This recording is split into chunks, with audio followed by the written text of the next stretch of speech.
Well, good evening, everyone. Welcome to the Operations Management Budget and Government Accountability Committee meeting for today, August 16th, 2021. Thank you to all who are viewing us live from HPA-TV and our social media platforms and other cable affiliates. My name is Councilman TJ Clark. I serve as the City Council's Majority Leader and this committee's co-chair. And I'm joined by Councilwoman Shirley Surgeon, who is a voting member, Councilwoman Marilyn Rossetti, and I don't see any other council members on, but we also are joined by our Director of Development Services, Mr. I. Charles Matthews, and our Corporation Counsel, Attorney Howard Rifkin, and other city officials and department heads.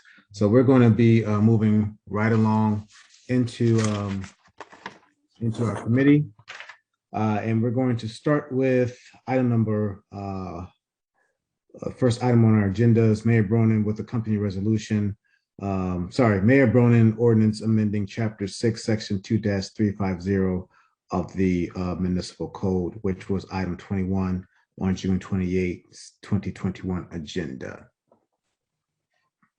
And I believe we have a representative from the mayor's office who's going to be addressing the committee. Good afternoon, Councilman Clark. Jen Hockenhall here to present on this ordinance before you.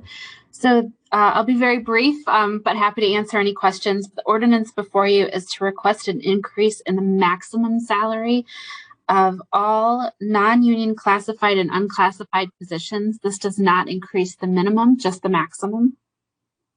It'll be effective for all employees within that or within those classifications who are employed as of July 4th, which is the first Sunday of the pay period in the fiscal year. This affects approximately 110 positions and costs approximately $131,000 annually. And this amount is already included in the fiscal year 2022 budget that was approved. And I think that's it, unless there's any questions. Thank you, Jen. Good to see you as always. Question, what is the maximum that the administration is requesting? You mean the maximum? The maximum salary. Yes. That I do not know. So it'll just be whatever the current maximum is on all of these positions, it'll be increased by 1.5%. I can get that for you, but I'm not sure what that is. That would be great, because I don't think that's been indicated to us as to what that maximum is. Okay, and I think it's each, so you just want the highest ranking position and then what the 1.5% is on that? Yeah, so every position, so the highest salary amount for every position that falls under this classification, and what that 1.5, is it 1.5 or 1 1/2? It's 1.5%, 1.5%. At one point, what that 1.5% actually equates to. Okay, I will see what I can get for you. Thank you. Any questions? Councilwoman Surgeon. Thank you, Mr. Chair. And so thank you, Jen, for joining us. So you said that this monies was also approved already in our annual fiscal year budget. Correct. Okay. Yeah, we set it aside in a mitigation line item in case we brought it for when we brought it to council. Okay, and this will be effective beginning. Is it going to be retroactive? Correct. Okay, yes. And so the list of that Councilman Clark asked for the positions and the maximum amount. Is there any hurry for this to be approved now, or can we wait to see that information? Well, it would obviously be ideal to be approved now, but if we need to wait, we can get that information for you. Okay. So our next council meeting, I believe, is the first Monday, the 13th, if I'm not mistaken. The 13th. Yeah, in September. And so, when we did the budget, unfortunately, I'm trying to remember, where this was in, at the time. So I'm a little bit apprehensive in a sense that I would like to see a little bit more information on that.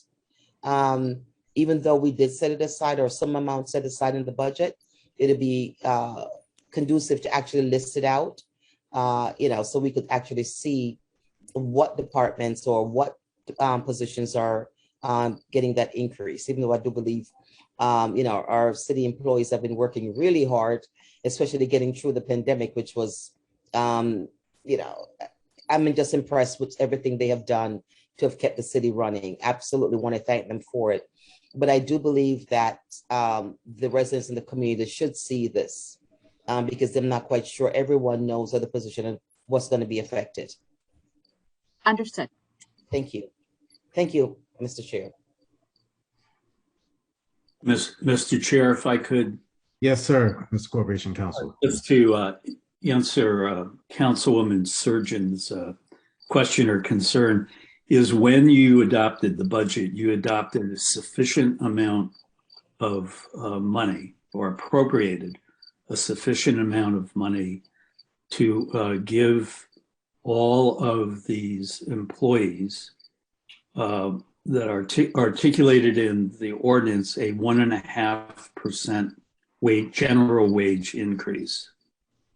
At the same time, the maximum amount that an employee could be paid in any one classification is increased by 1.5%. I mean, we certainly can provide you with a list, but I just do want to give the council members assurances that that money has been appropriated.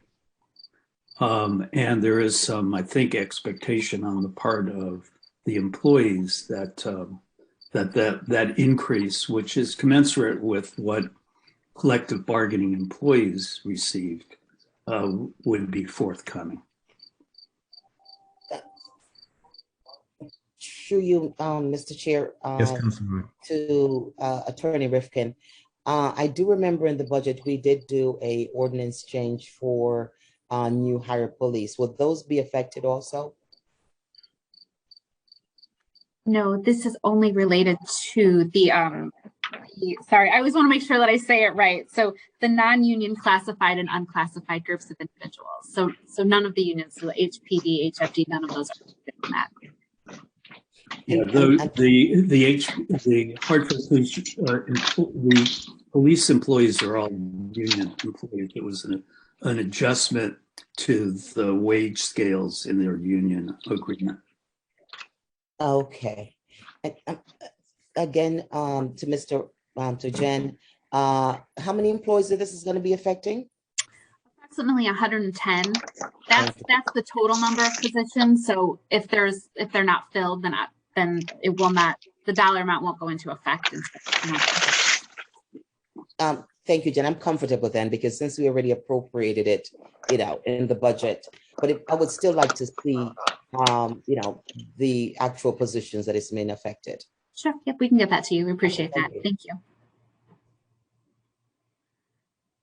Thank you. Councilwoman, you're all set? Councilman Gale. And I just want to recognize Councilman John Gill, who has joined us, who was a voting member. And I see Councilman James Sanchez, who has joined us as well, who was a non-voting member. And our council president is on as well, who was a member. Councilman Gill. Yeah, thank you, Mr. Chair. I just wondering, to Councilwoman Surgeon's point, is the thought then that we can pass this back to council with the request that before that next council meeting we get the list? Is that, Councilwoman Surgeon, is that something that would make sense to you at this point? Through you, Mr. Chair. Yes, go ahead. Yes, Councilman Gale. I'm comfortable knowing that the money's been appropriated already, so it's okay. But we should definitely have that information before we actually do vote on this as a council as a whole. So I'm thinking of a motion that sends this back favorably, subject to receipt by council before the next meeting of a list of affected employees. Yes, affected positions. I think affected. But if I can just interject here before that motion is made, I would like to, if the councilman would consider this amendment to that is that we receive the information by that Wednesday. Sure. At least that Wednesday, which is agenda day, whatever that date is. Makes sense to me. I have no, if that's going to work for everybody, I'm trying to find the motion that will seemingly work for everybody. So the chair will entertain a motion now. okay, I move to send this back to council with a favorable recommendation, subject to receipt by council prior to the Wednesday before the next council meeting of a list of all positions affected. I'll second it. The motion has been made by Councilman Gale, and I believe that second, first voice I heard was Council President Rosado. Second, any further discussion on this item?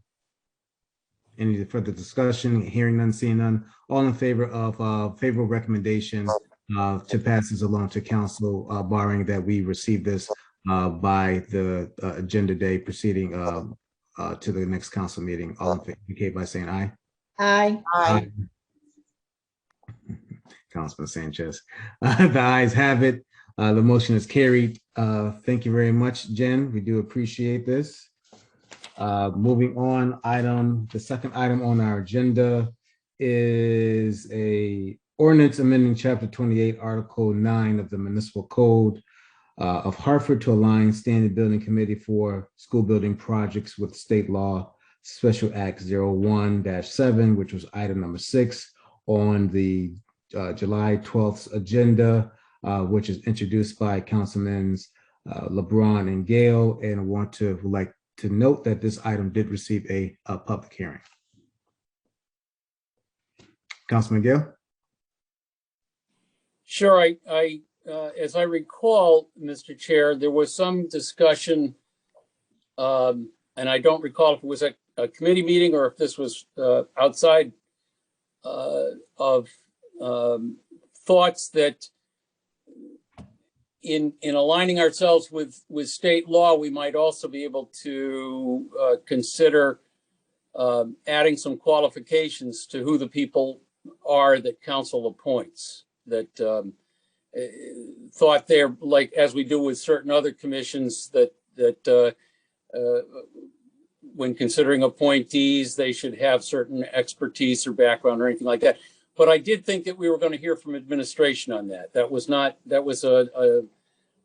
idea, if I'm not mistaken, that was actually brought to us from the administration. So I don't know if anybody from administration is here tonight to talk about that. If so, we should hear them. If not, perhaps this just stays in here unless somebody has some other thoughts on it. I know I had some thoughts about this. I did speak to a person or two within the administration. Not sure if a representative from the administration is on, but I'm happy to keep this in committee so we can have a little bit more further discussion. Would love to hear somebody from the administration. If then nobody's prepared to speak today, we definitely can keep this in committee to have this discussed tomorrow, because I don't think that this is not tomorrow, next month. I don't think that this is a time sensitive matter, but the Corporation Counsel, Rifkin, were you going to be prepared to speak on behalf of the administration today?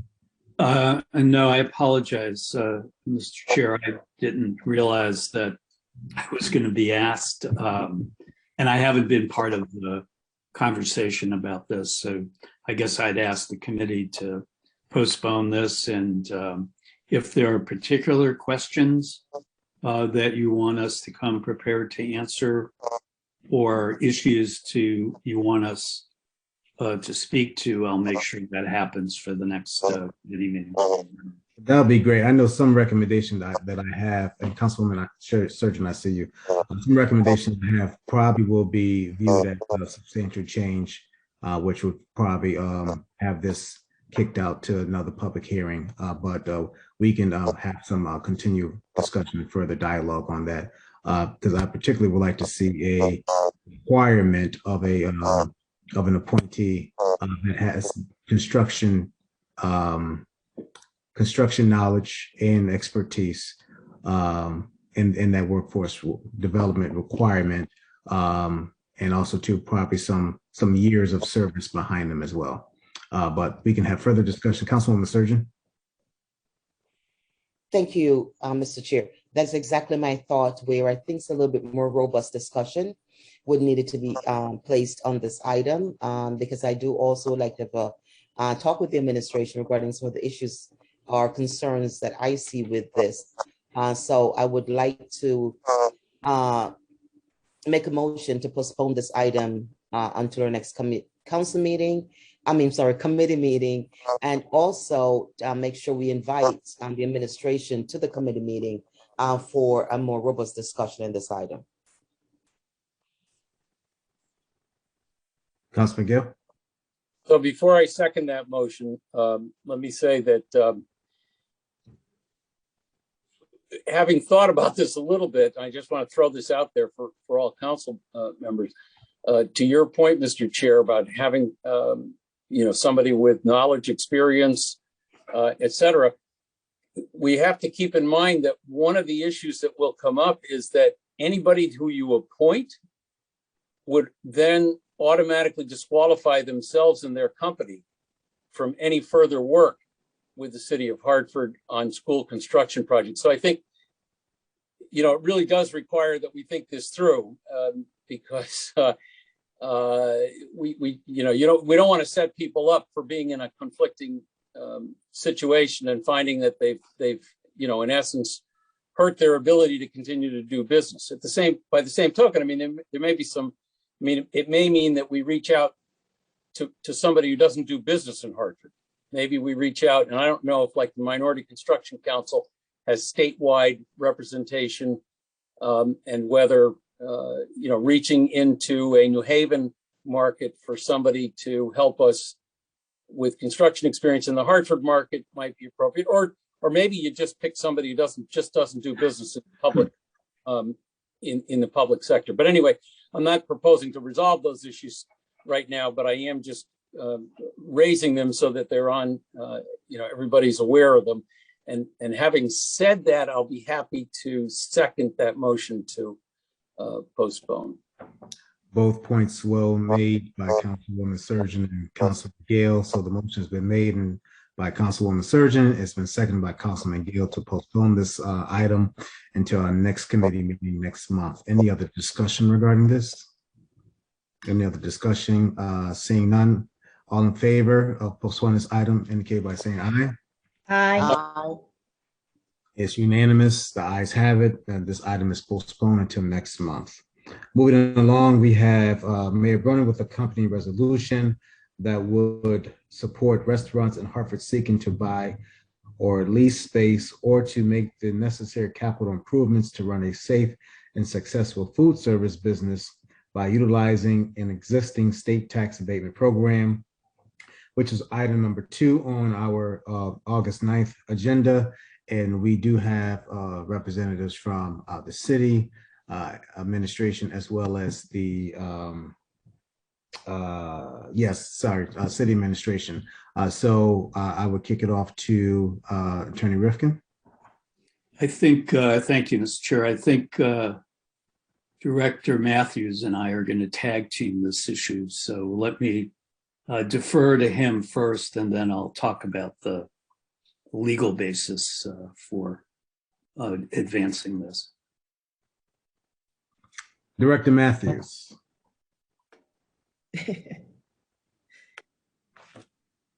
You're on mute. Hi, Charles.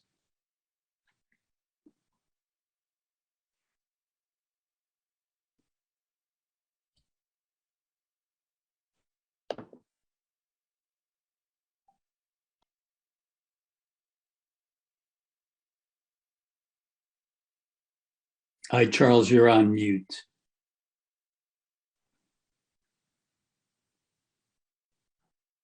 That's why we were tag teaming.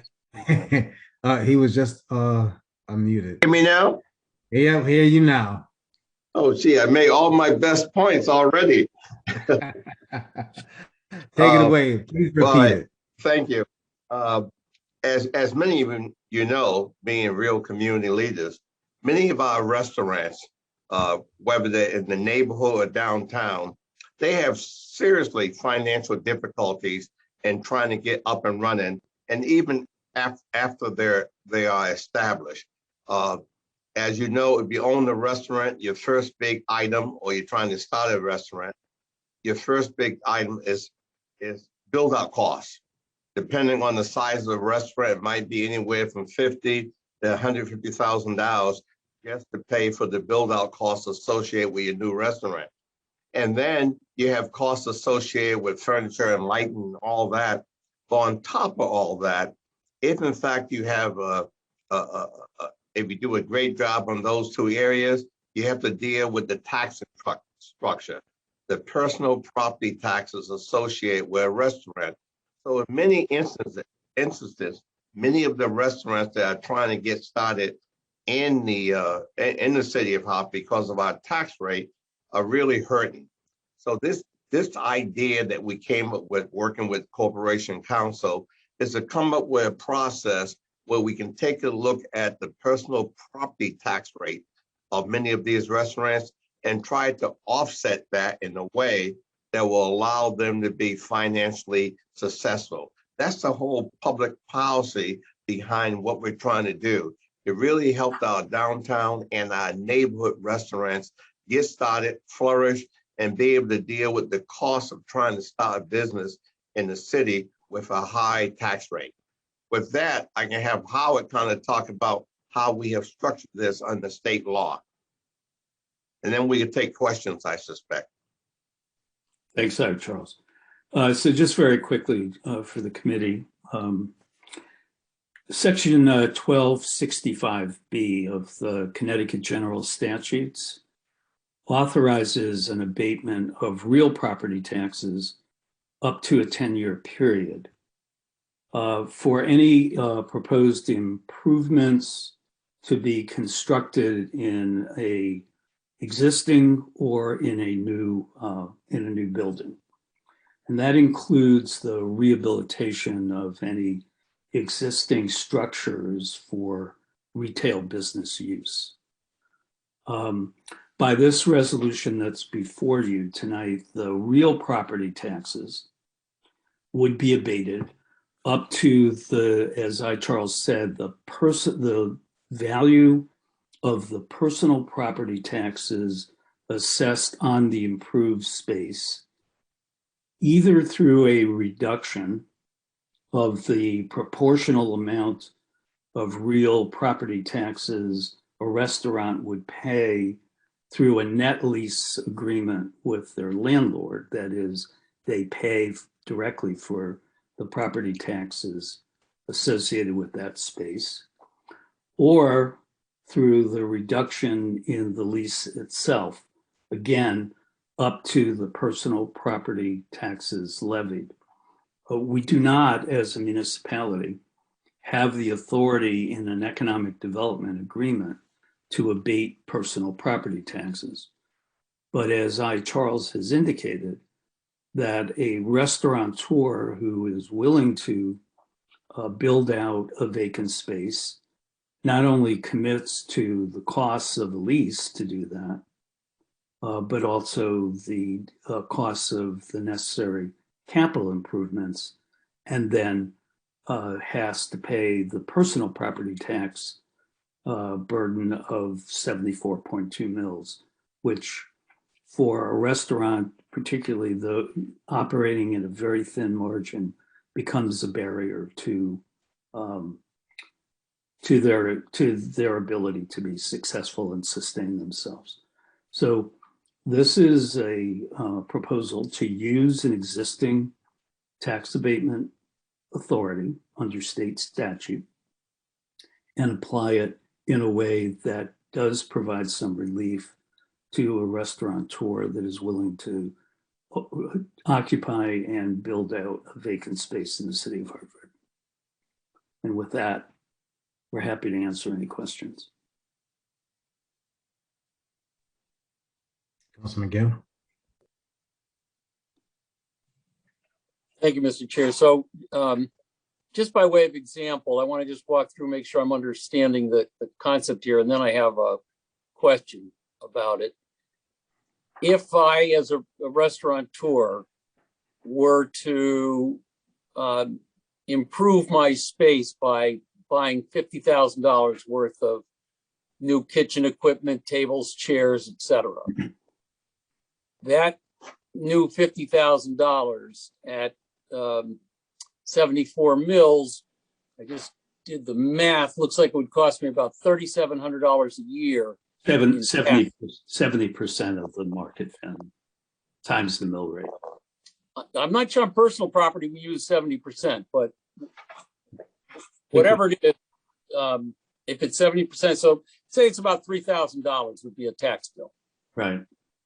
So do I understand the proposal then is that the real estate taxes on the property where my restaurant is located would be reduced by that same amount of money? That's correct.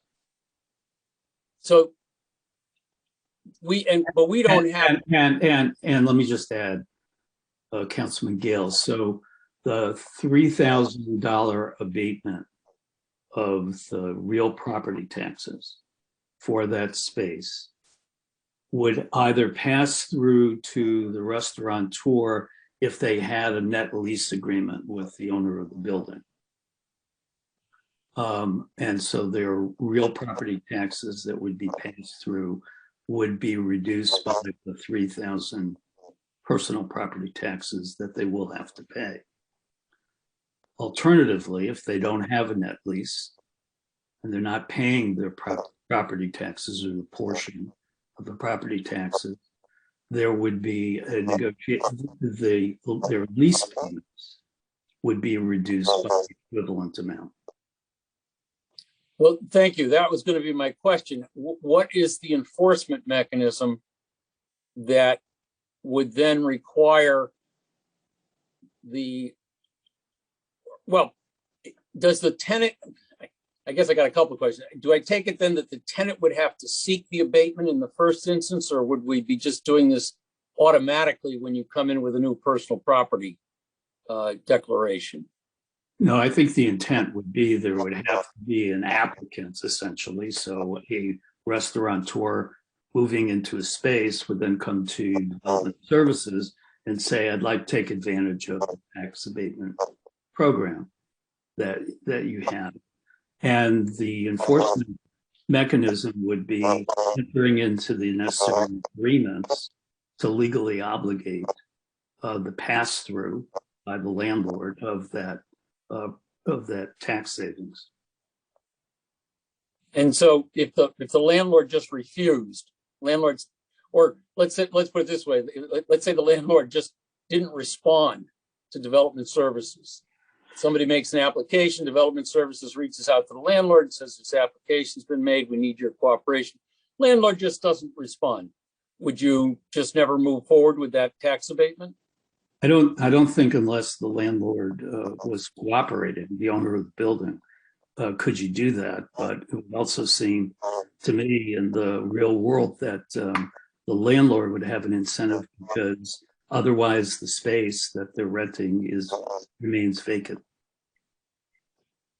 No, I appreciate the incentive. I mean, I think it's a very imaginative idea, and kudos to administration for coming up with a way to get people to invest when we have such a high mill rate.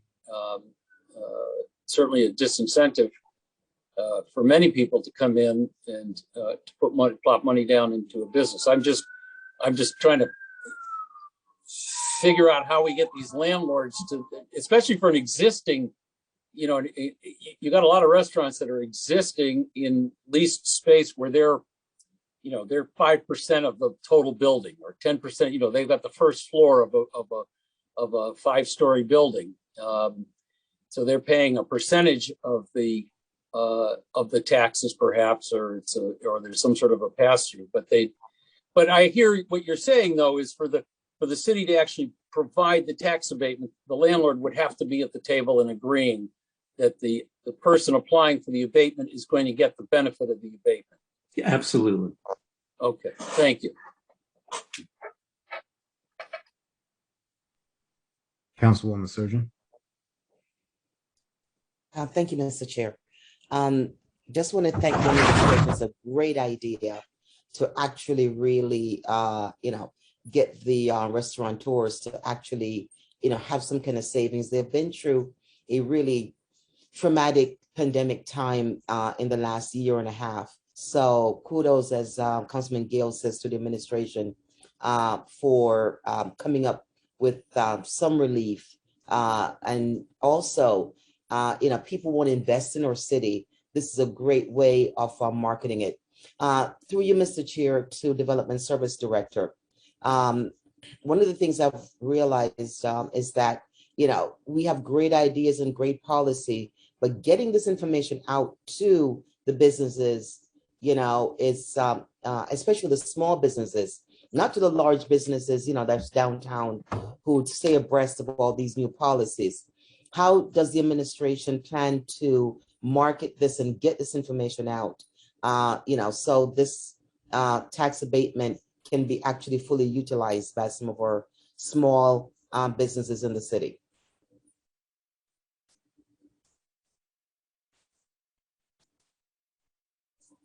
Director Matthews, your screen is on mute.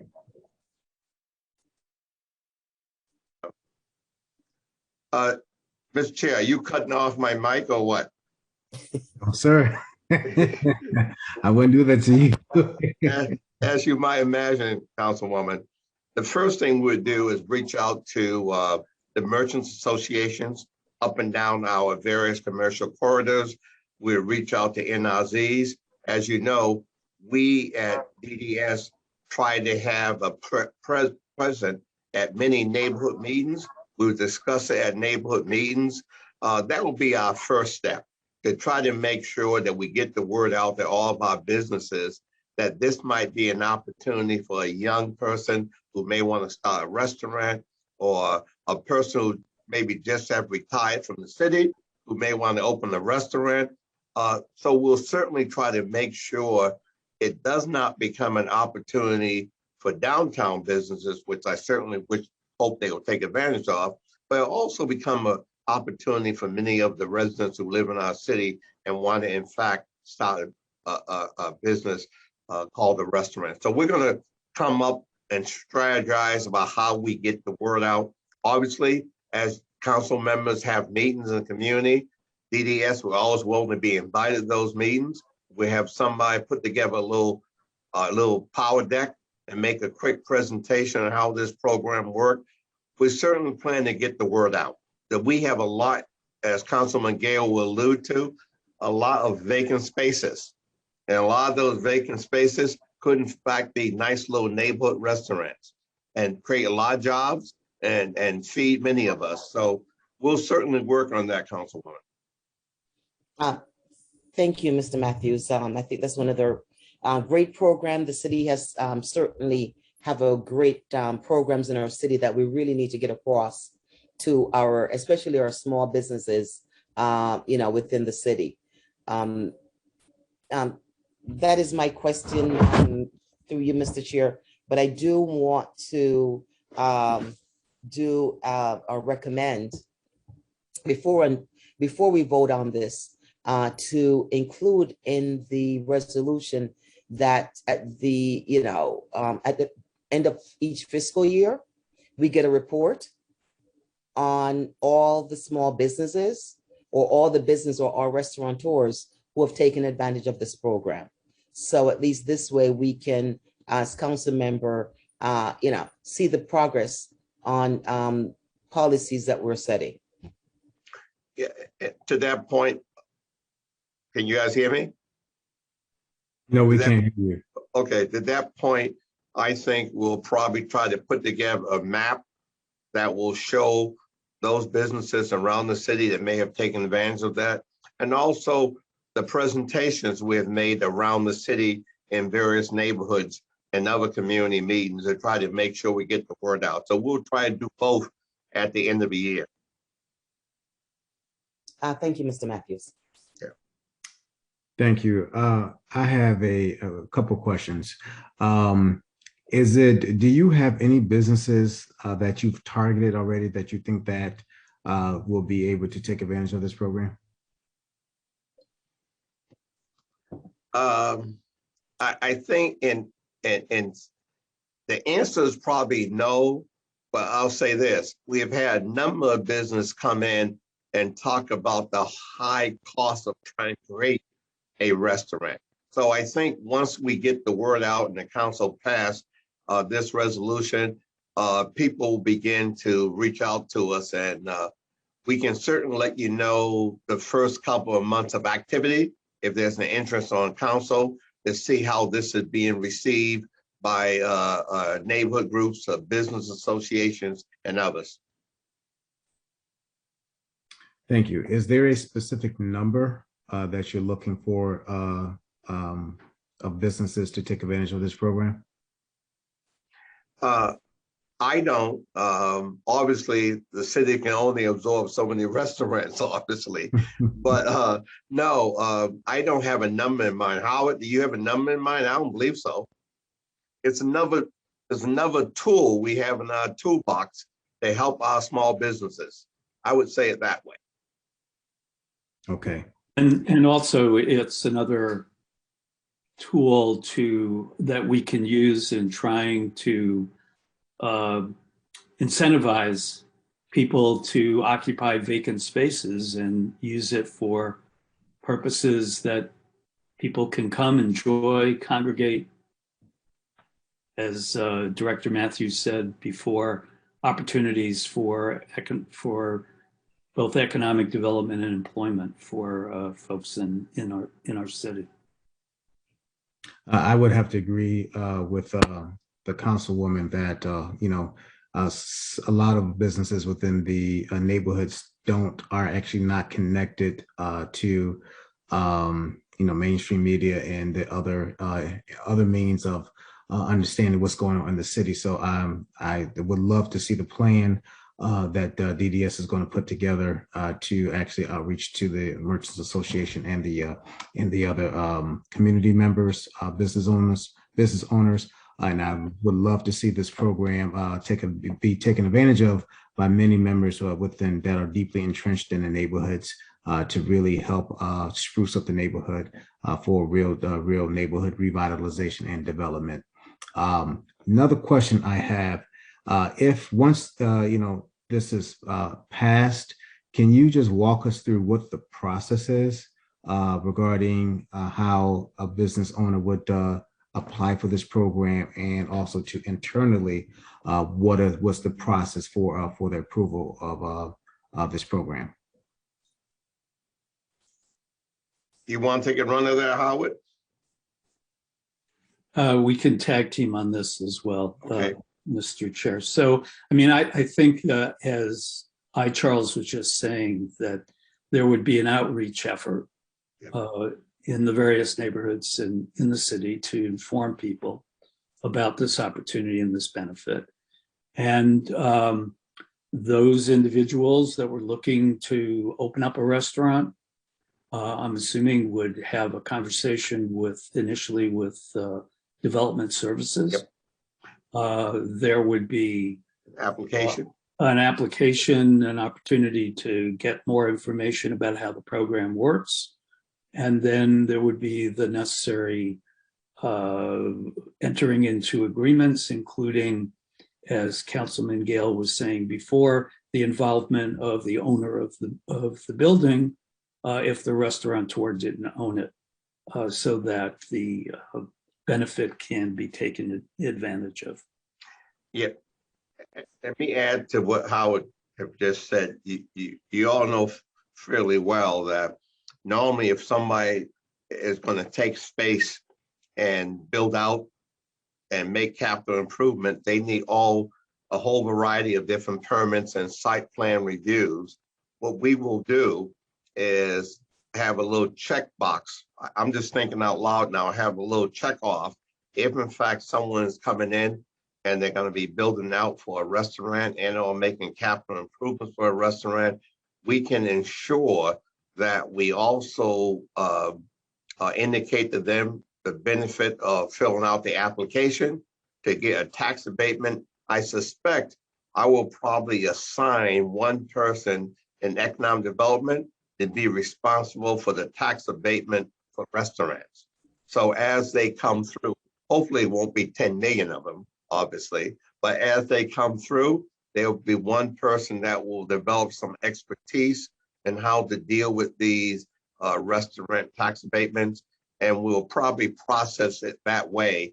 And we'll get an early sign of this because, again, the first thing you have to do if you want to redo your space is come to the city to get permits to build out and make capital improvements. So we'll have a quick look at who's coming and be in a position to say to those individuals, there's another tool that you may want to consider, and that tool is called tax abatement of personal property. So I think we'll put together that kind of process, council person. And I was talking to Councilwoman Surgeon, who chairs another committee, and she indicated that going forward, she may in fact want DDS to come in and make monthly presentations on various functions within DDS.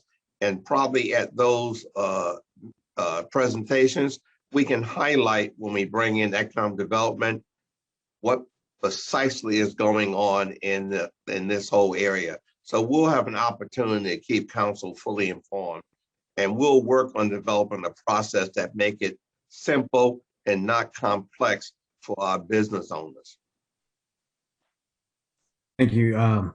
You mentioned tax abatement, and so that begs the question: does this, since this body does have a dealing to a degree of deciding on tax abatement requests, does these tax abatements for the businesses are they going to be coming through the council for approval, or once we pass this resolution, is that handled within DDS and the tax abatement committee? Can you just explain that process?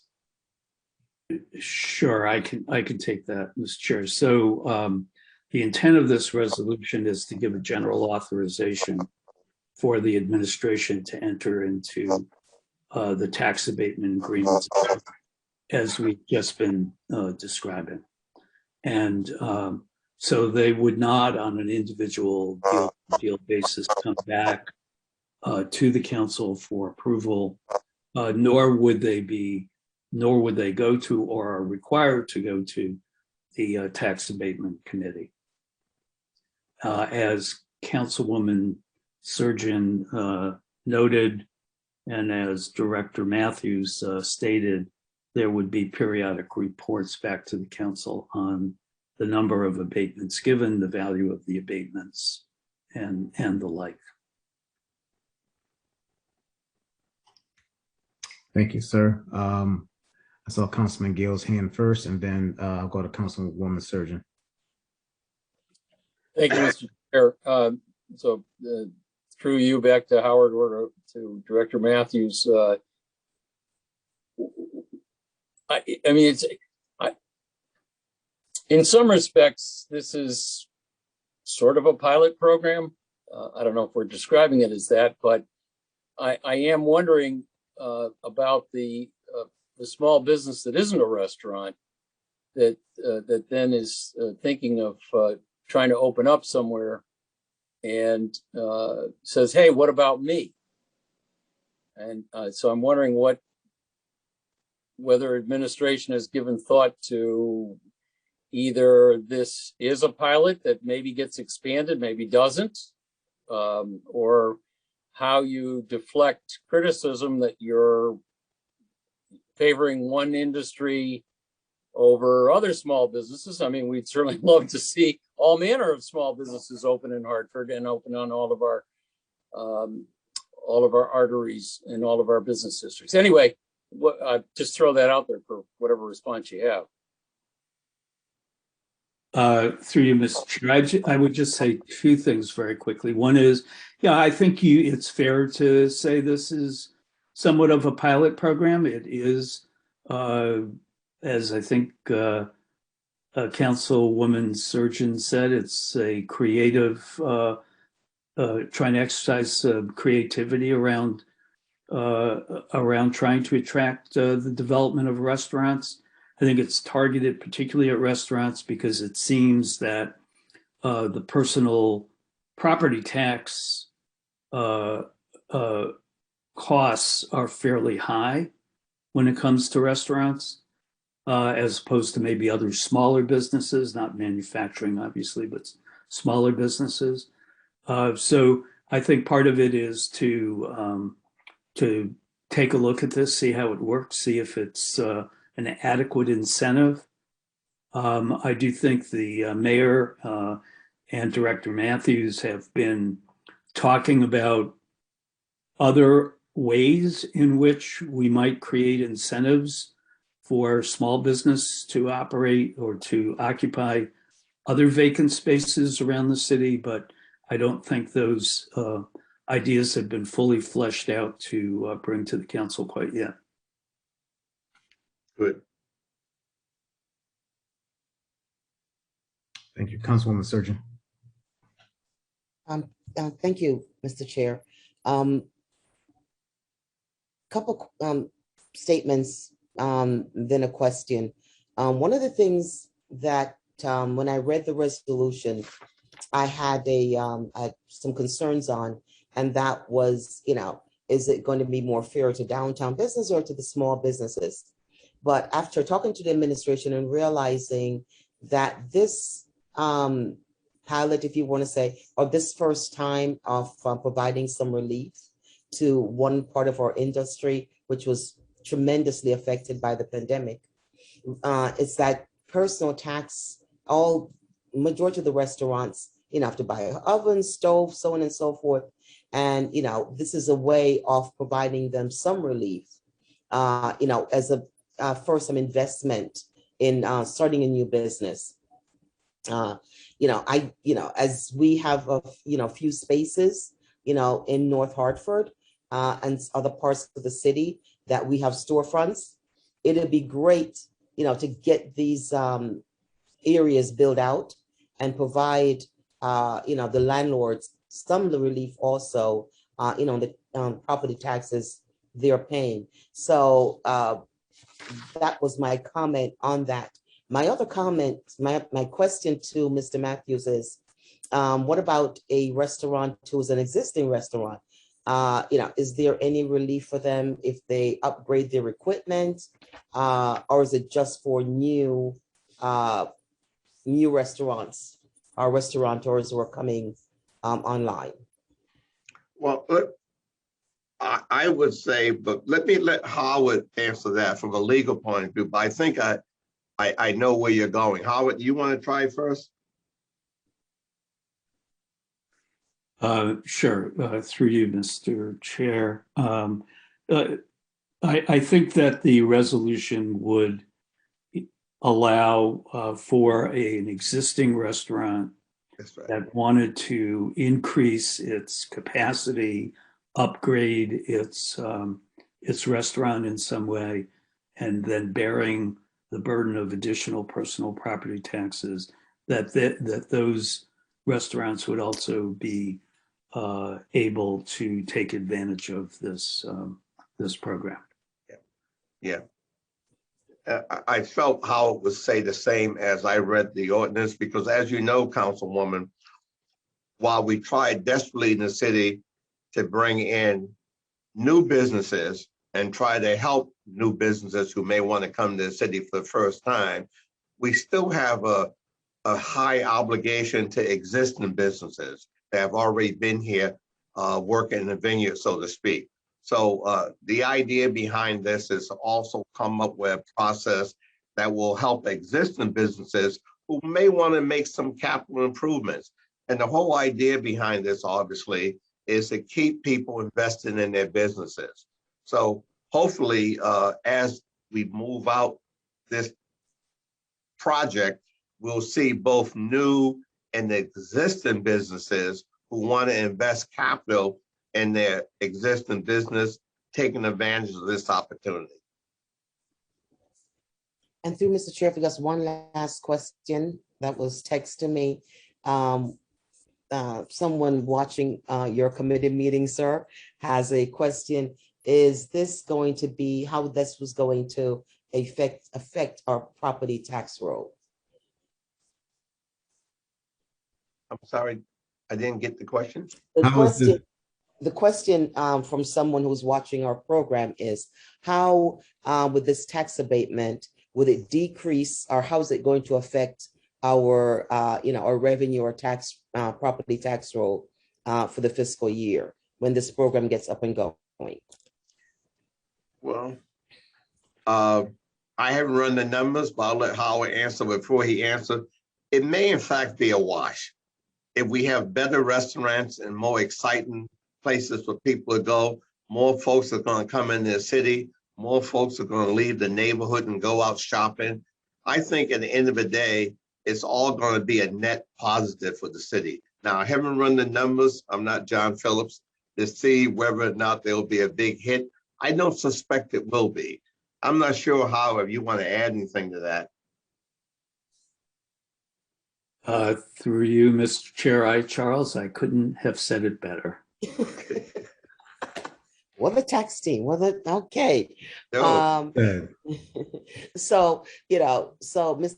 Matthews, when you are doing that report, on how the program is doing, you will also inform us, how it is affecting our tax base. Well, I'll probably talk to the John Phillips and see if he can help me do that. But I understand your point. Now, keep in mind the comment that the Corporation Council made earlier. The mayor and I and the Corporation Council are working on a number of additional, what you might call creative ways to stimulate more business in the city.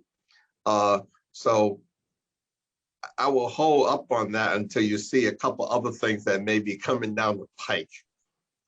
We're not ready to announce that to council yet, but we are working on a number of things that I think the council will be extremely interested in, and we might have to pull them all together, but I understand, Councilwoman.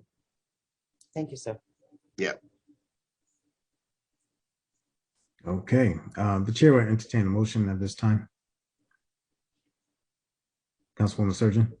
Move it out. Propose, that we send this resolution favorably back to council with an amendment of receiving a annual report of how the program is doing with what the name of the business is and the amount of the abatement that has been approved. Second. Just a clarification question on the annual report. Are we talking the end of the calendar year or the end of the fiscal year? I assume we're talking fiscal year, June 30th? Fiscal year. Yes, okay. Sir. Thank you. I just want to make sure in terms of capacity and staff time. Okay. I won't kill you, Mr. Matthews. We know that you're just staffing up in your division, but we certainly would like to see how the program is Well, I understand. processing.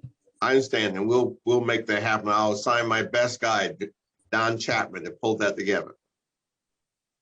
All right, motion has been made by Councilwoman Surgeon, has been seconded by Councilwoman Bermudez to send this item back to council with a favorable recommendation barring the amendments that have been made by Councilwoman Surgeon.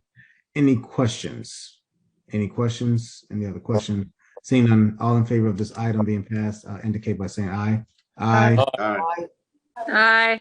All right, the ayes is unanimous. The ayes have it. This item is passed. Thank you very much, Director Matthews and Attorney Rifkin. Now we have next on our agenda, Mayor Broner with the company resolution authorizing the city of Hartford to enter into a 15-year tax abatement agreement with Omni America LLC to support the portfolio of 150 units of affordable rental housing dispersed over 32 parcels located in the Clay Arsenal neighborhood of the city of Hartford, known as Clay Arsenal Renaissance Apartments, which was item number 3 on our August 9th, 2021 agenda. And we do have representatives out of Development Services, as well as representatives from Omni America LLC. And I see Tone on here, so Tone, you can take it away. Members of the committee, it's an honor to have the pleasure to sit here and submit the resolution to you guys for consideration and favorable recommendation for the 15-year tax abatement.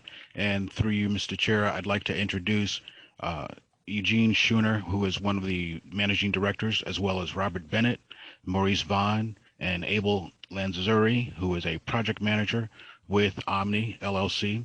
Omni has also asked that they have the opportunity to present a PowerPoint if the council should so permit. With that being said, brief history of the property. The buildings were built 100 years ago, as you all know, based on, I'm hoping you received the impact summary memo. Building was built over 100 years ago, was rehabbed in the 80s.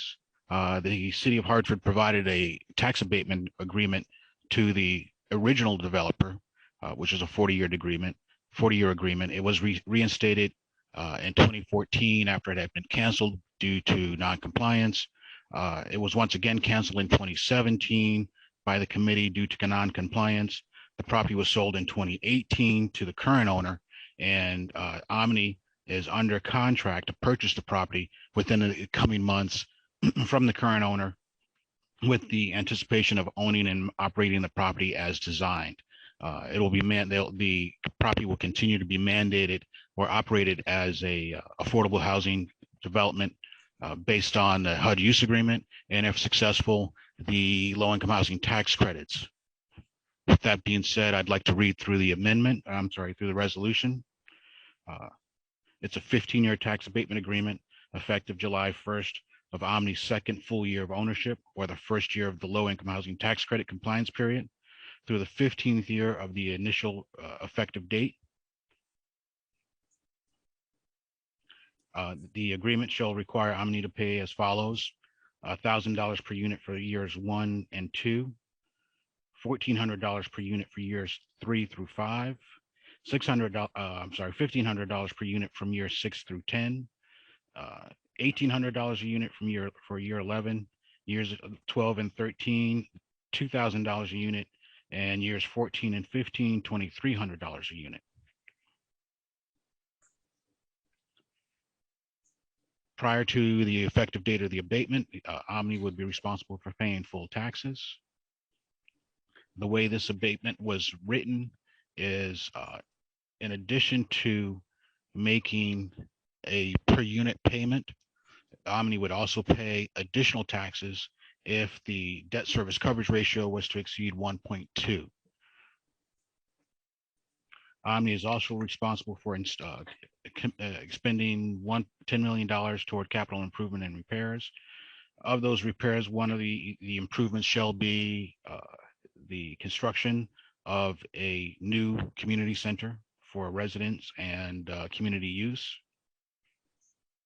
Omni shall comply with all federal, state, local laws governing the operation of the property. All 150 units are to remain affordable during the abatement per the HUD use agreement and the low-income housing tax credit requirements. If the current applicant or applicant should somehow lose the property through a means of foreclosure, the partners or investment, the bank who is providing the lending, will automatically benefit from the abatement, meaning it will not have to be assigned through council. It says here, upon the future sale of or refinancing, the city will be entitled to 10% of the net proceeds. Also, any funds raised by Omni to complete the repairs and capital improvements be excluded from the 10% recapture clause. Because this Omni does not currently own the property, but they are under contract to purchase the property, this agreement will be held in escrow, meaning it will be held by one of our attorney until the property is actually sold and purchased by Omni, I should say, till the property is purchased by Omni, and Omni can provide proof that it's being funded in a way that's going to require the property remain affordable, in addition to signing the HUD use agreement, which requires the property to remain affordable. It also says that if the Omni should fail to execute this agreement within 90 days after the city forwards its final draft, of course, that we may rescind the offer, as well as the abatement be non-assignable, non-transferable without consent of the Committee of Committee on Abatement of Taxes and Assessments, Court of Common Council, and signed by the mayor. If I can, I'd like to ask if the committee would like to hear or see the PowerPoint presentation, and if so, through you, Mr. Chair, ask that you help facilitate this. Yes, the permission granted to us to be shown the presentation by Omni, and I believe that you are all set to share your screen. Thank you, Mr. Chair. Good afternoon, Chairman. This is Abel from Omni America. Am I allowed to share my screen? Yes, go right ahead. Okay, one moment. Is everyone able to see the presentation? Looks good on my end. Great. I guess this is Gene Schnur from Omni. Thank you for allowing us to present this evening, and thank you for giving us time this evening. Today, as was mentioned on this Zoom call, it's I have myself, Rob Bennett, and Mo Vaughn. The three of us are the managing directors of Omni America. We have been, and Abel, can you just put it on the next slide, please? Sure. Yeah. So we founded Omni in 2004. And since 2004, we have been developing exclusively affordable housing. We don't develop anything else. We don't own anything else in our portfolio. Everything that we do or develop has been affordable housing. We've acquired over 70 properties across 11 states with aggregate transaction value of over $3 billion. One of our areas of expertise, so to speak, is turning around distressed properties, distressed buildings that are affordable, that, a lot of times the buildings are, 100 years or approaching that age, but, doing the necessary rehabilitation and repositioning the properties. And we're able to do this, working in partnership with both various federal programs like the HUD programs through HAP, which this property will have also a 20-year HAP contract, but also working with various state agencies to receive low-income housing tax credits and bond financing, and working with local municipalities and local cities so that we can get various property tax abatements and pilots so that we can get the necessary financing through the state agencies, and that so that we can successfully finance and syndicate low-income housing tax credits. In terms of our track record, in addition to rehabilitating and turning around the properties, it's very important for us to make our properties as sustainable as possible. Obviously, when you're working with older buildings, that are 100 years old, there's limitations to what you can do. But even, working with an older building stock, we make sure that we're putting in, the latest, and energy efficient, windows and appliances and boilers, so that, even with the older housing stock, we can try to make them as energy efficient as possible. Omni is a full service organization in the sense that, we do development, as it says here, we've developed over 17,000 units. We do construction. We're through a company called Renewal. It's our company. We also property manage our properties. We've managed properties in 11 states. We have a maintenance company. We have a security company that relies very heavily on the security cameras, and we have over 9,000 security cameras around our portfolio, and there's going to be probably about 150 or so security cameras at this property. And we also own a syndication business which syndicates the low-income housing tax credits, and that sells the low-income housing tax credits usually to banks that then provide the necessary dollars so that properties like this can be purchased and rehabilitated. Next page.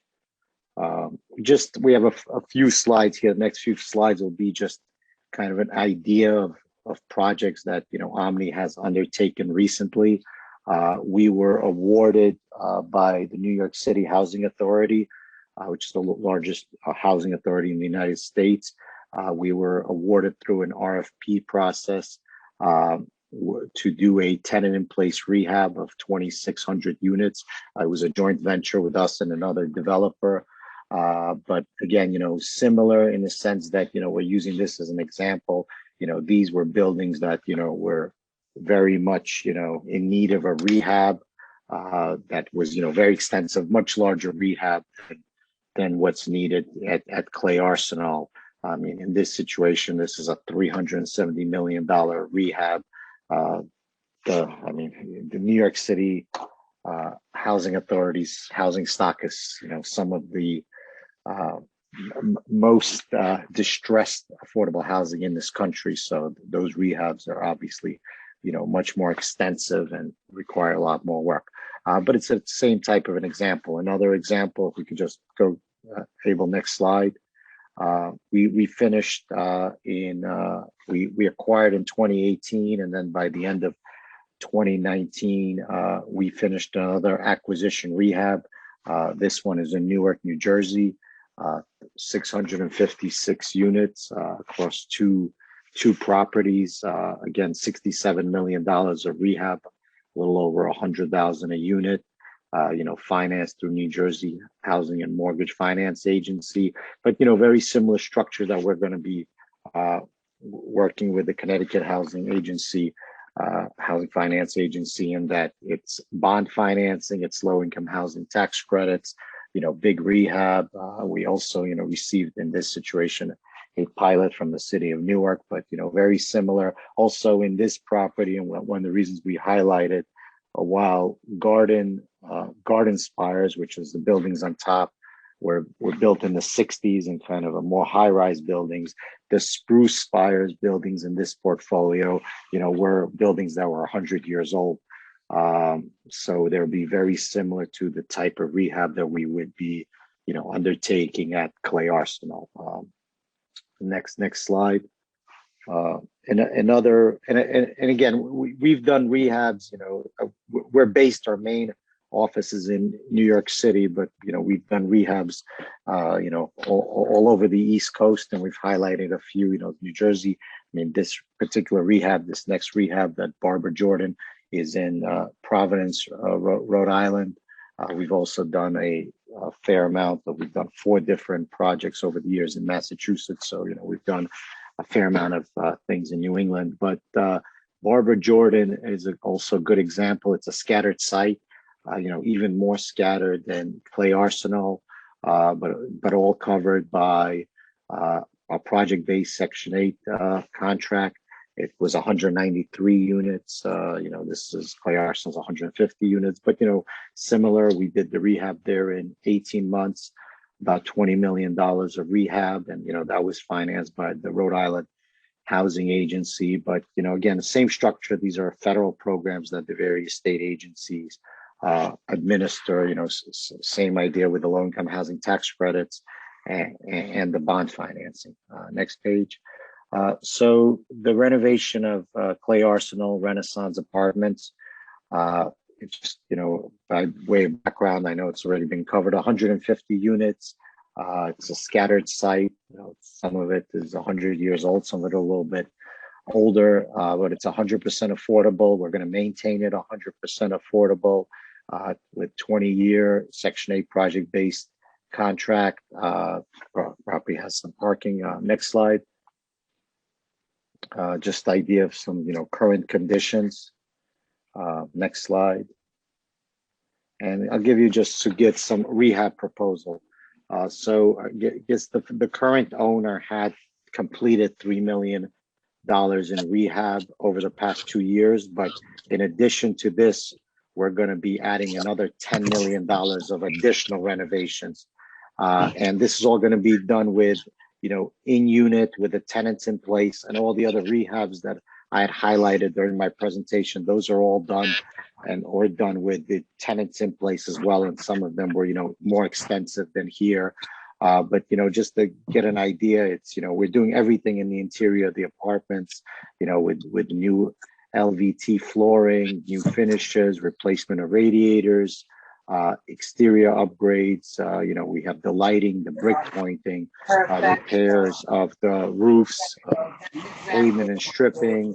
We're going to upgrade all the building mechanicals. We're doing the security cameras. Yes, we have 120. It's probably going to end up a little bit more than that. A new laundry facility that we're gonna be building, and as well as we're also going to have the new construction of a 2,100 square foot community facility on vacant land. There's vacant land that's currently available, and that's gonna, have both a community room and a management office. And, we think is just gonna both provide the tenants, a better operations for us and for the tenants, but also we'll have a community room that we hope to have programming that we will, make available for tenants, at our cost, for both the kids and, the adults. Just some renderings of the new community center. Okay, next slide. This is just, I guess, an overview, that we've already, we're in Massachusetts and Rhode Island already. We have operations. Obviously, New York is not that far. One of our managing directors, Mo Vaughn, is from Connecticut, grew up in Norwalk. So we've always, talked about doing something in Connecticut. And, for us, it's, between being in New York and being in Rhode Island and being in Massachusetts, geographically and logically, Connecticut makes a lot of sense for us. We're committed to local MWB contracting and hiring. We've already engaged with the city of Hartford. We'll execute the various plans, the Hartford Affirmative Action Plan, Equal Employment Opportunity Agreement, and we're already, started. Our construction company has already started interviewing and working with local contractors, and that's our, whether we're doing a rehab in Rhode Island, or we're doing a rehab in Massachusetts, or or Maryland, or anywhere else, or New York. Obviously, we're gonna hire local contractors. We want the local contractors to be part of the project. We want local contractors so we can provide local jobs. So that's been our that's the way we operate. That's the way we do things, and nothing's going to be different here in Hartford. That's our hiring goals. And just a quote from Mo that we've used, and it's true. And we believe in in when you buy and you rehab affordable housing, it's it's a win-win for everybody. It's so we hope to do the same, and we believe we will do the same here in Hartford. So thank you very much for your time.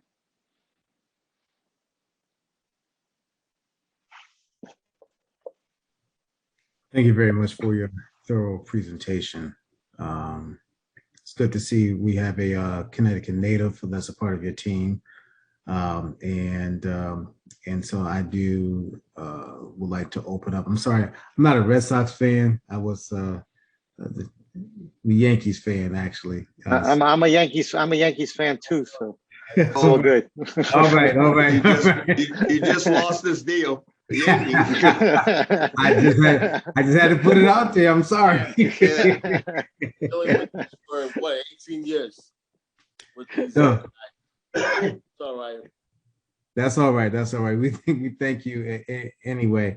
So I do would like to open up the floor to any of my colleagues that have questions. Tone, you still have something to say? Hello. Yes, Mr. Chair. I'm sorry, Janice. Mr. Chair, I'd like to, through you, suggest two amendments to the resolution.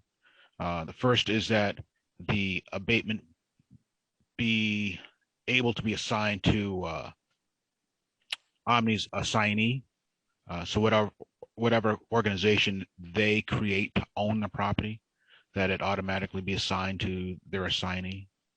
The second is that I tried to clear up some of the language here in terms of start dates. And right now it just says that it's to begin the second full year of ownership, or the first year in which low-income housing tax credits are placed in service.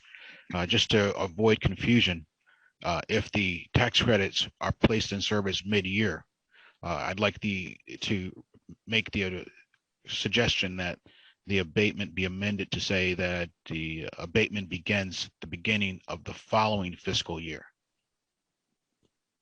So, for example, if the tax credits are placed in service in January of 2022, let's say, the abatement began July of 2023.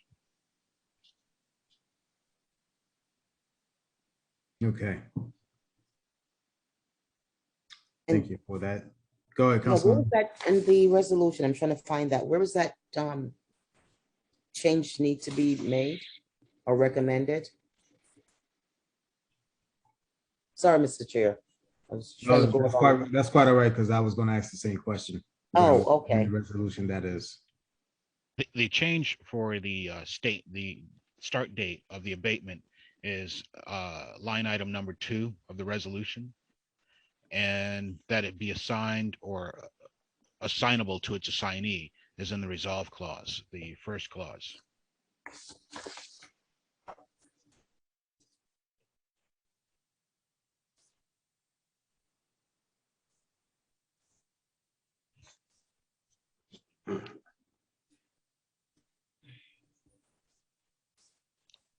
You see it, Councilman Sherman? Yes, I found Okay. the first resolve. Yes. And then line item number 2, instead of saying on June 30th. No, it'll end June 30th of 15 years out. So instead of saying the agreement shall be effective the earlier of July 1st of Omni's first full year of ownership, or the first year of the low-income housing tax credits. So where it says the low-income housing tax credits, it will say that it become effective the beginning of the fiscal year after the tax credits are placed into service. So again, for example, if the tax credits are placed into service in December or January, that the payment of January not be abated, but the payment starting in for the following fiscal year, July, the abatement shall begin, and it will run 15 years coterminous with the tax credits. And I'm sorry, this is Abel from Omni and Tone. Just to confirm, you mean July of 2022, am I correct? If the tax credits are placed in service before July of 2022, yes, it will run July 2022 until 15 years out. Okay. But if the tax credits are not placed in service until, say, October of 2022, after the fiscal year has already began, that the abatement began the following fiscal year, following the beginning of the following fiscal year. Okay. No, because in your statement, you said July of 2023. I just wanted clarification that it's July of 2022 if the tax credits are in place January of 2022. I'm sorry, so you said if the tax credits are in place in January 2022, then the tax abatement goes into effect the start of the fiscal year, which is July of 2022. That's correct. Okay. Right. Thank you.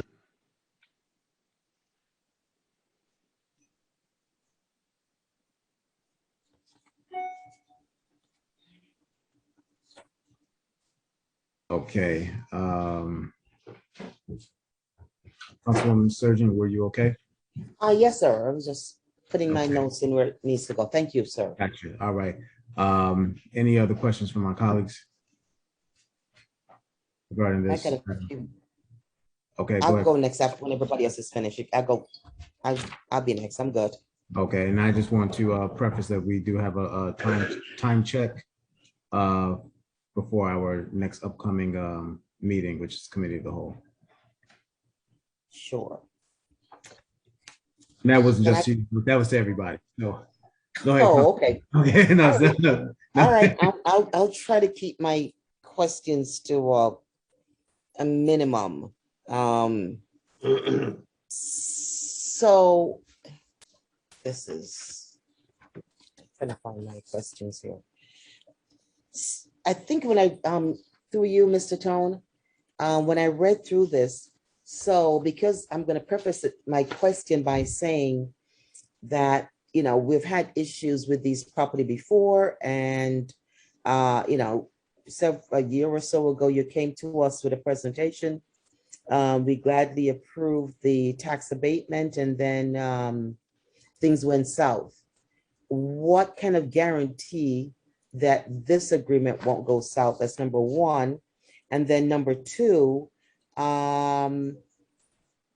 a 15-year tax agreement. And so are you saying that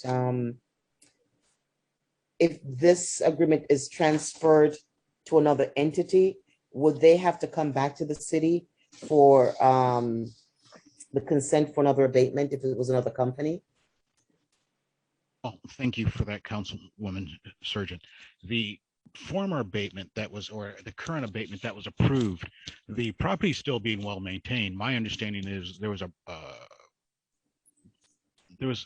the partnership had a relationship problem that they couldn't resolve, and they just chose to to dissolve the partnership and sell the properties to an interested party. And in terms of this particular, I feel pretty comfortable about this one, is because one, there's tax credits involved, and generally tax credits require the developer or the person who is borrowing the money to maintain the property accordance to the IRS code for a 15-year period. And if for some reason it does not comply, then they are at risk of having the tax credits recaptured. The Omni Group can probably give you a little more information about how that would work and how it would impact them. So therefore, they're obligated to their investors to maintain this property in compliance for the term of the tax credits service. And as far as transfer, no, it will not have to. It will not be transferred. What they'll do is most companies or developers and investors over time, they in order to isolate investors and limit liability exposure, they create a company that will own that property itself. So they create an entity that's just the sole owner of that particular building or that particular property. It's happened many times. It's pretty customary in this industry, in that industry. And if you'd like, Omni can probably shed a little more light on that if you prefer that they do so. Yes, sir. Sure, I'm happy to do that. So you know, we're Omni America is the parent company, and every single property that we own and every single low-income housing tax credit transaction that we've done, or any other developer that's done in this country, gets put into a separate entity. And this entity will be owned, you know, 100% by Omni America, but it's going to be, you know, we probably already, Abel probably knows, we already probably have a name for it. It's Clay, it's probably some sort of Clay Arsenal, you know, LLC. And that's the one transfer, because that's the entity that Connecticut Housing is going to finance. So that's the entity that's going to get the bond financing. That's the entity that's going to get the low-income housing tax credits, which are then going to be syndicated. So that's the kind of the one transfer, but it's, you know, it's to us, it's the same, you know, the same three people here that, you know, are the managing directors of Omni America, are the same three managing partners of this general partners of this entity, that the low-income housing tax credits. The low-income housing tax credits get sold. It's going to be a bank. Banks buy low-income housing tax credits around the country. So it will be a bank, and they get the benefit of these credits, and they become a limited partner, but they don't have any, you know, any say in the day-to-day operations. But we need to make sure that this property is maintained as affordable housing, that the tenants there, you know, are tenants that qualify for affordable housing, meaning they make 60% or less of the area median income. When they initially move, if someone makes more money afterwards, they don't have to move or anything. That's fine. But when initially we do the certification, now this is an acquisition, and no one gets displaced in this process. If someone is making more than 60%, that's fine. We just don't get credits on that one unit. But everybody's allowed to remain in their apartment. But that's the one transfer. After that, we hold these properties for 15 years. Because that's the rules, that if you transfer the property, I mean, you could do it technically after 10 years. There's a mechanism to it, but most of these properties get held for 15 years.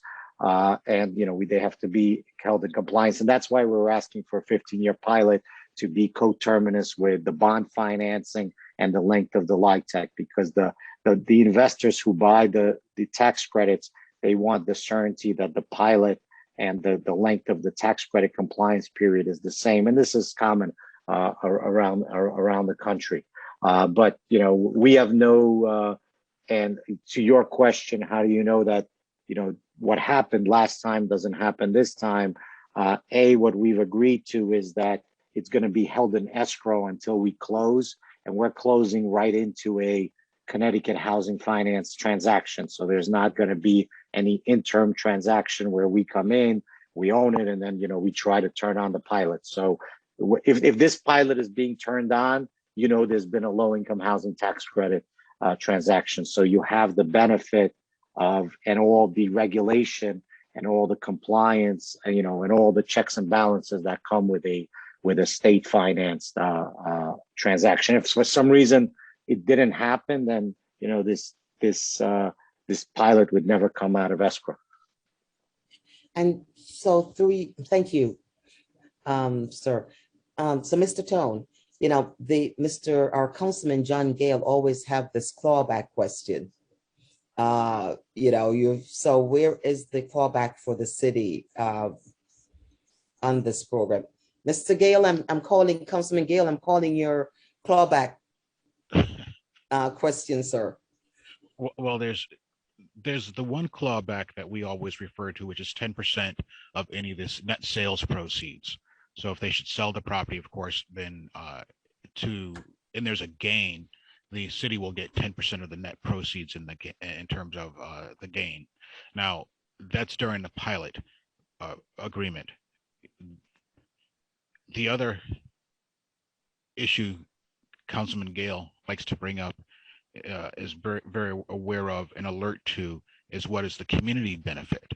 In this case, the community benefit is twofold. One, they'd have to comply with the section 2-68 of Article 12 and hire 15% of the construction contract goes to City of Hartford certified minority and women-owned businesses. 30% of all the work hours have to be done by Hartford residents, and 15% of the trade work be completed by women and minority trade workers. They've already been introduced to contract compliance and have already started conversing with contract compliance regarding city-approved vendors and contractors, and also working with contract compliance to possibly recruit the 30% of Hartford residents and the 15% of minority and women trade workers to meet the qualifications. And then I would just like to, can I just add one thing? We also have the additional that, in the event, and we hope that's the case, this property is performing really well, after if we have above a 120 debt service coverage, those dollars go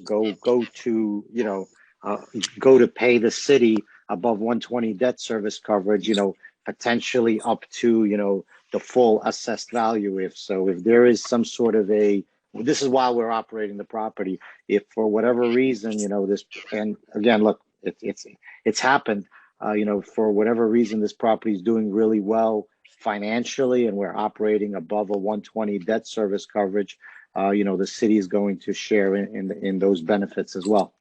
Thank you. Yeah, so there's an additional tax payment, as Eugenia just mentioned, that if the property performs really well and exceeds that debt coverage, minimum debt coverage ratio, they'll make payments of additional tax up to the fully assessed tax.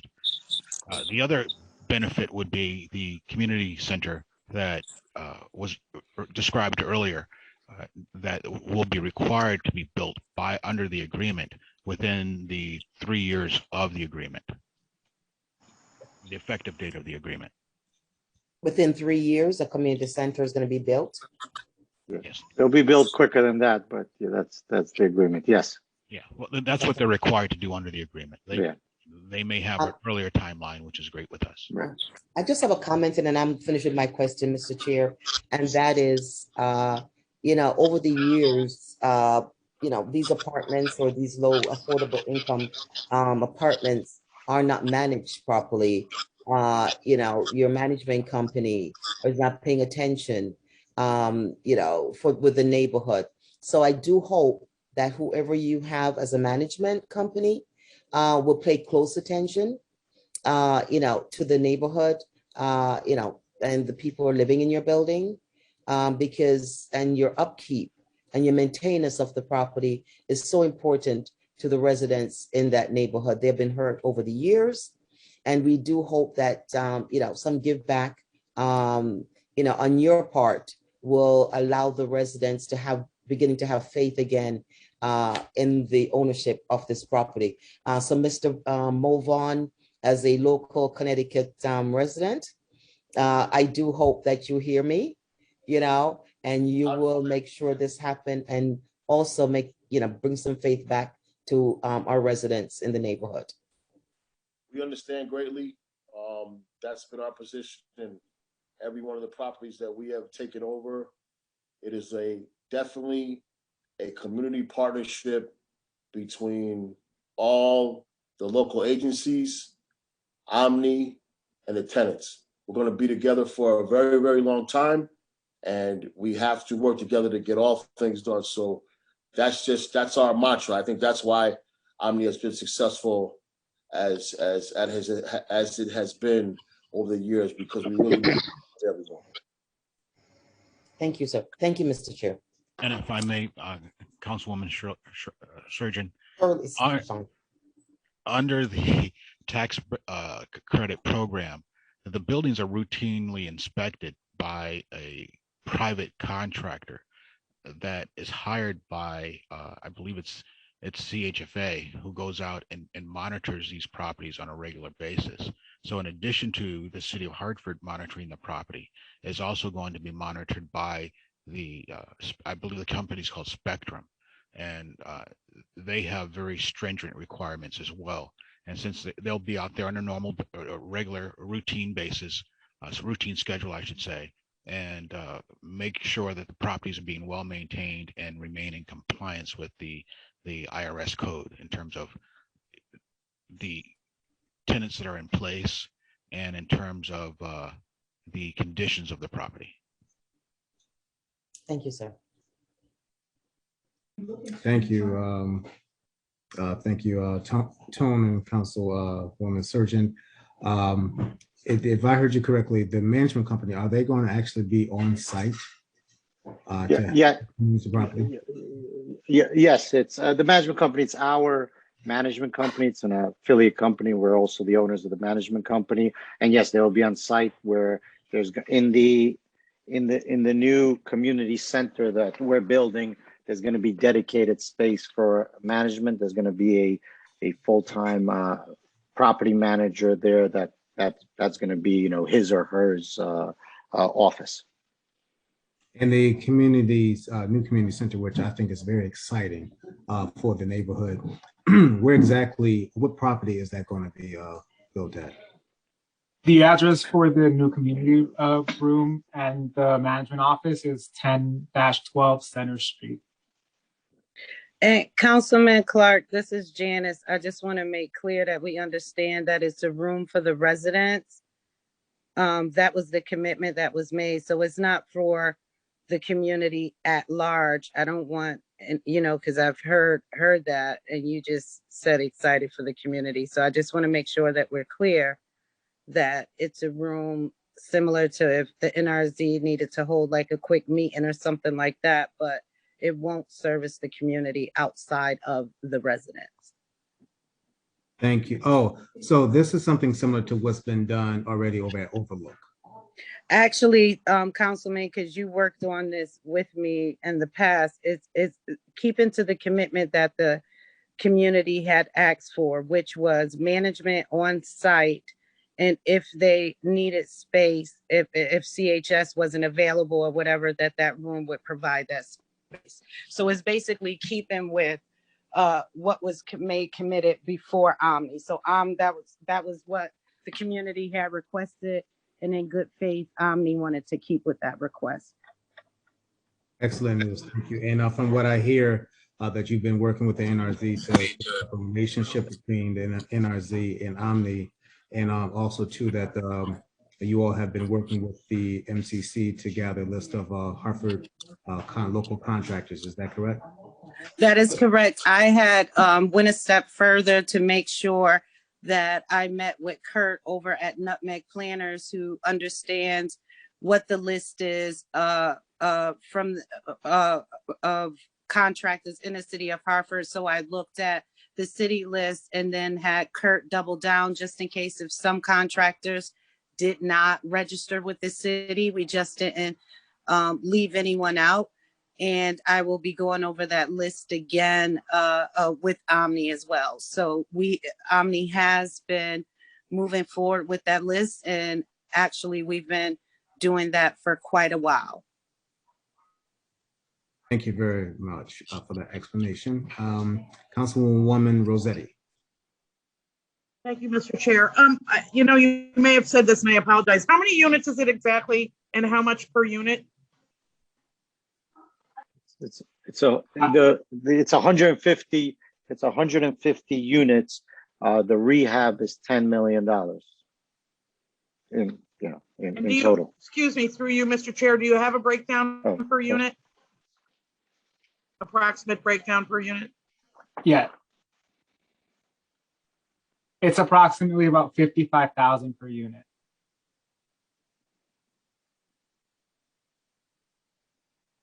Councilwoman, you all set? All right, any other questions from my colleagues? Councilman Gale. Yeah, thank you, Mr. Chair. I'm not less a question, more of a comment to some of the questions that have been raised by Councilwoman Surgeon, some of the responses from Mr. Nelson and others.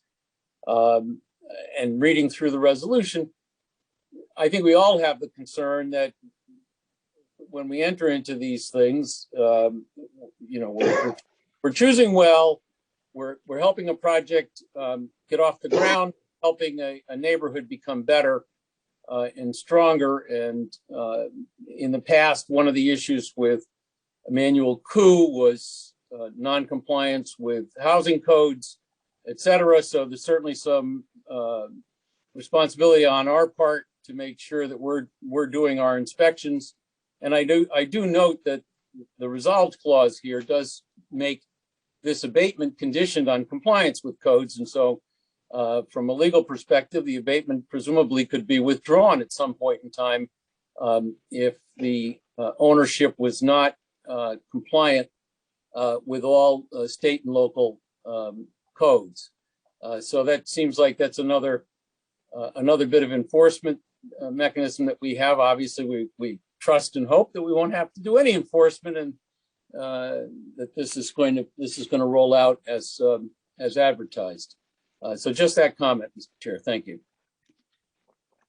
Thank you, Councilman. At this point, I believe the chair will entertain a motion. The motion, the floor to send back to. Councilwoman Surgeon, you have to start over. Your screen is muted. Oh, sorry, Mr. Chair. Favorably, the motion is to favorably recommend the council the approval of the abatement for the Omni American LLC for the Clear Arsenal Renaissance Apartments, with the changes of when the effective abatements will begin, and also Omni being the assignee. Am I good, Mr. Tone? I'll second that, assuming that Tone agrees that we've properly captured it, and maybe ask that we get a substitute resolution from administration prior to council meeting. That's a good idea, Councilman Gill. And so you put the proper information into the substitute resolutions, Mr. Tone? Yes, Good. I will make sure that I draft, revise the agreement to, the resolution to incorporate those two amendments that I recommended. Thank you, sir. All right, so just so that we're clear, the motion has been made and properly second to favorably pass this item out of committee to council with the understanding that the administration will provide the council a substitute resolution which indicates the recommended amendments from the administration that was discussed tonight. Just to make sure we all have our bases covered. All right, any discussions on this matter? Any discussions? Seeing none, all in favor indicate by saying aye. Aye. Okay. The ayes have it. It's unanimous. The item is passed. Thank you very much to the Development Services team, to Omni, and to Janice for your presentations. We do appreciate your time. Thank you, Councilman. Thank you very much. Councilmember. You're welcome. Have a good evening. And with time to be spared, we can move on to our last item, which is Mayor Broner with the company resolution authorizing the city of Hartford to apply for and accept a grant of $271,600 from the Hartford Foundation for Public Giving to start a Neighborhood Ambassadors Program, which was item number 4 on our August 9th agenda. And I believe we have our great colleague in the mayor's office, Sue Gunderman, that is going to provide us with a presentation, also to Nat Gill as well. All right, please take it away. Thank you, Mr. Chair. My name is Nat Gill, Director of Operations here in the city of Hartford. I'm joined by Sue Gunderman, our Reentry Services Specialist. Councilwoman Surgeon, it was great to see you over the weekend at the West Indian Day Parade, which was a great opportunity to celebrate the love for Hartford, which we are here to talk about another way in which we're trying to love Hartford. So we have a very brief presentation. Before we do that, I guess, Mr. Chair, I just want to know what is the time constraint to make sure that we give you adequate time to get to your committee on the whole. Our esteemed colleague, we have a committee of the whole meeting that begins at 7:30. So I would say that you all have at best 5 minutes to provide us with a presentation so we can discuss this, because I do believe the administration would like for us to vote on this at our next council meeting next month. Yes, very much so. So Sue, I'm going to say, why don't we just do this as a verbal update Sure. Instead of the presentation? Yep. So what I'll start in this by saying is, this Love Hartford initiative is really an evolution of a couple of different ongoing initiatives. First, a successful multi-year initiative called Love Your Block that you all know very well. In fact, Janice Castle was back here on June 9th presenting on year 3 of Love Your Block, which is a resident engagement strategy for community beautification.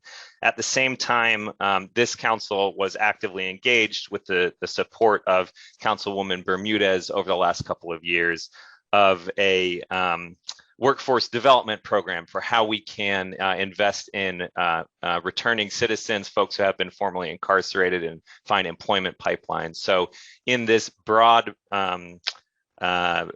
initiative for community beautification, we have a resident engagement strategy through Love Your Block. And now we, with Ms. Gunderman's help, we are investing in a new employment strategy that connects folks who have been formerly incarcerated to employment opportunities for jobs that help beautify our commercial corridors.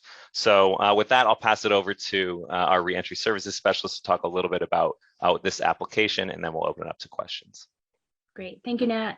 And thank you, everyone, this evening for giving us a chance to speak this evening. As many of you know, established in 2018 was the Reentry Welcome Center. It was designed as a centralized hub to meet the needs of individuals returning home from incarceration, to access support, resources, information, referrals to vital services here in the city, and be a key to the successful reintegration back into their community. Based on the data of our first year evaluation, the top 3 challenges for these individuals are housing, basic needs, and employment. And the focus tonight is on employment. While the center provides assistance with basic needs, finding an employer who's willing to hire someone with a criminal record, it has been challenging. We do have a small community of employers that are willing to provide second chances, but in order to take the center to that next level and evolve to from a centralized hub of resources would be to create a structured, formalized process, which includes job training, wraparound services, and stable employment. This program is also designed to be an on-ramp from going from transitional jobs to permanent employment. The goal is to establish a neighborhood beautification team called Neighborhood Ambassadors. It's modeled after the Block by Block Ambassador Program operated by the Hartford Business Improvement District. These ambassadors in our first year, we hope to hire 10 individuals who've been formerly incarcerated, work in small groups, 25 hours a week, $15 an hour, to perform services including manual litter collection, manual and mechanical litter collection, and a multitude of beautification projects. Now, this program would provide much needed support to our neighborhood merchants, many of whom are minority-owned businesses in our economically distressed areas in the city, who cannot afford to pay additional taxes to support a business improvement district or a bid in their community. Also, this would create that talent pool of folks that are ready for full-time permanent employment at the end of this program. The funding, this program is funded by multiple sources. CDBG, as mentioned earlier, with Councilwoman Bermudez and the support of a resolution in 2019 to provide the job training and wraparound services. We see some support coming from the American Rescue Plan that was passed earlier in the spending plan. And tonight, the resolution we're here to discuss this evening is the funding through the Hartford Foundation for Public Giving. And this would support participant wages, staffing, equipment. It would also support, oh gosh, off the top of my head, this with the PowerPoint, I'm having a moment. I apologize. Wages, and administrative costs. And so with that being said, we take any questions. Nat, if I forgot anything in my abbreviated. No, I think that covered all the bases. So we think this is the start of a really exciting program that, many of, different council leaders here have been a part of over the years. So happy to answer any questions as we're hoping to get this off the ground. When will this program begin? Early fall. Between all points of starting the wraparound supports and everything. So early fall. And I'll note that the program does happen in a couple of different phases. So fall is when we would really start the job readiness training, right? So that's when folks coming through the reentry center would first have an opportunity to enter into this program. But that will then take, a couple of weeks to get, the individuals sort of ready to enter into the neighborhood ambassador program. So I would say mid-fall is when we might see the first, quote unquote, boots on the ground. And do you have a tentative number as to how many participants, that you have budgeted for? 10, between 5 and 10. So our goal is to have 10 the first year. And that's citywide? Yes. Yes. They're coming, the individuals will be selected. They will come through the Reentry Welcome Center.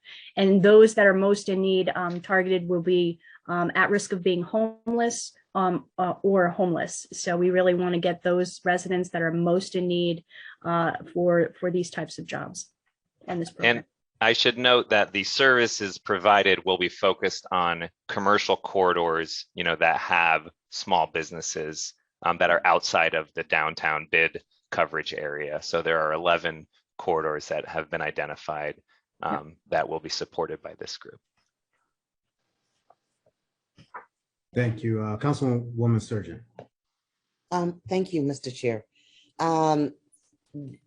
You suggested maybe 3 funding sources, but currently the 271,000 donation from the foundation, is that going to be sufficient to get the program up and going, or started in mid-fall without the other funding associated with this? So their CDBG is there's CDBG funding that's already been allocated And for how much the is that? 162,666. And Okay. that is for job training and wraparound support services. And we went out to RFP for that. Okay. And so, so basically, we're looking at, about 400,000. Is that sufficient for all your equipment, your salary, your admin costs, for up to 10 individual for fiscal year or for a whole year?